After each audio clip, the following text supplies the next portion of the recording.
Today we are going to see section 80 GG, deduction in respect of rent paid. Okay, so this deduction is available to individual and HUF only. Okay, it is under normal provisions of the act, that is shifting out under section 115 BAC 1A. Okay, so assessee who is not in receipt of HRA exemption under section 1013A from employer. Okay, that means for which assessee it is available. It is available to individual or HUF, but that person should not receive any HRA exemption from his employer. Okay, where he gets exemption under section 1013A, and also he pays rent for the accommodation occupied by him. Okay, for residential purpose. That means any employee, okay, any employee, individual, okay, like that, or HF, any one person who is paying rent. Okay, so this section deals with what if any assessee, means individual or HUF, pays rent. For paying rent, they can get deduction, okay, from gross total income. That is what the section is, but it is giving some of the conditions for availing that deduction under section 80 GG. So what they are saying means assessee should occupy a house, okay, for what purpose? For his own residential purpose, okay, but he need to satisfy certain conditions for claim that deduction under section 80 GG. Okay, in addition to that, what they are saying, that assessee should not receive any HRA exemption. That means he is paying rent and is not getting any HRA allowance from his employer. Okay. So what are the conditions? Let's see. So that an assessee can avail deduction under section 80 GG. First condition, assessee should not be receiving any HRA which is exempt under section 1013A, which is already we know. Okay, so this is the first condition where assessee should not receive any of the HRA from his employer. Okay. Second condition, the expenditure incurred by assessee on rent of a furnished or unfurnished accommodation should exceed 10% of his total income arrived after all deduction made under chapter 6A except section 80 GG. This means that assessee is paying rent. Okay, he may pay rent for a furnished accommodation or for an unfurnished accommodation. Furnished means what? He can get, he can pay rent for the things like washing machine and so on, whatever the extra things they can give, he can pay for that also. Okay, so like that it is called furnished accommodation. In case of unfurnished means only they will give the rooms, halls, nothing like that, and you should bring all the other things for your own use. Okay, so including all, they can pay rent, but that rent should exceed 10% of total income. Total income, how total income will arrive? From gross total income, all the chapter 6 reduction will be reduced. In that, in that section 80 GG deduction should not be included. Okay, that means from all gross total income, he has to deduct all the deductions what and all he is having.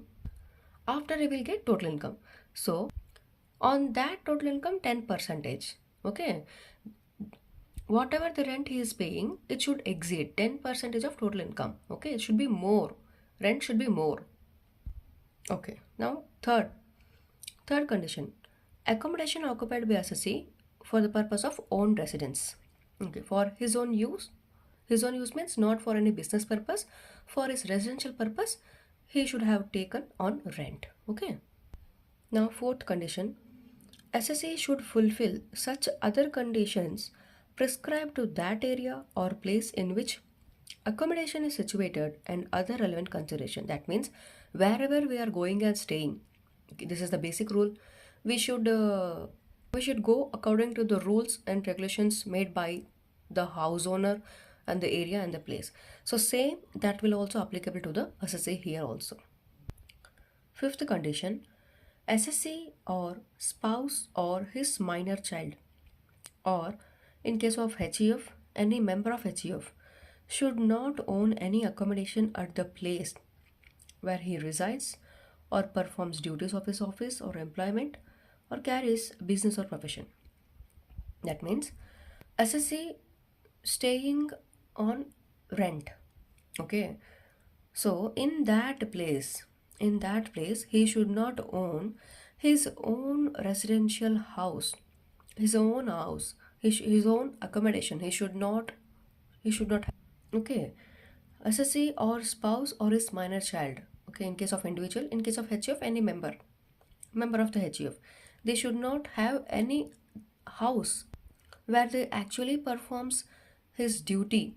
Okay, that means if an individual, he is carrying a business or profession. Okay, so he can get 80 GG because he is not working under employer, so he can get deduction under section 80 GG for paying rent if he is staying outside of the place where he doesn't have any his own residence. Okay, so that is what they are saying. And that house should not be his spouse house, his minor child house. That means no other house should be there under their own property like that. Sixth condition, assessee owns any accommodation at any other place other than mentioned above point. Okay, number 5. So okay, so that means other than mentioned in point above 5. Okay, that means he is having a house where he is not usually carrying his business or profession. Okay, but he is having house at other place.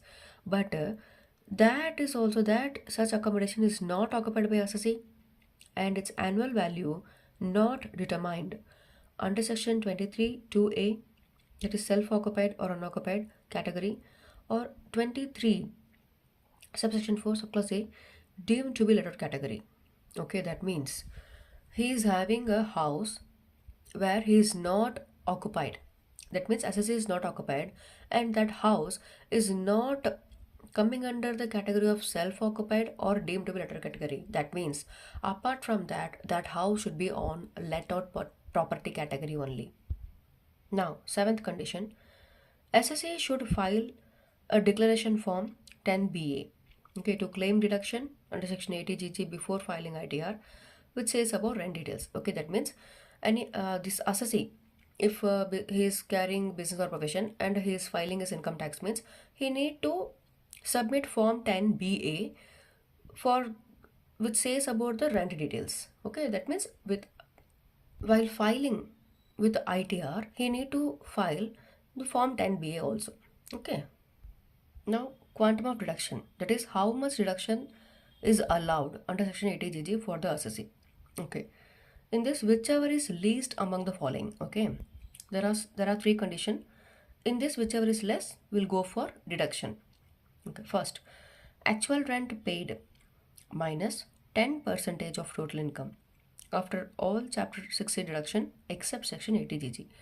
This is the condition which we studied earlier. Okay, the same second condition. Okay, rent should exceed 10% of total income. Okay, so from rent we need to reduce 10% of total income.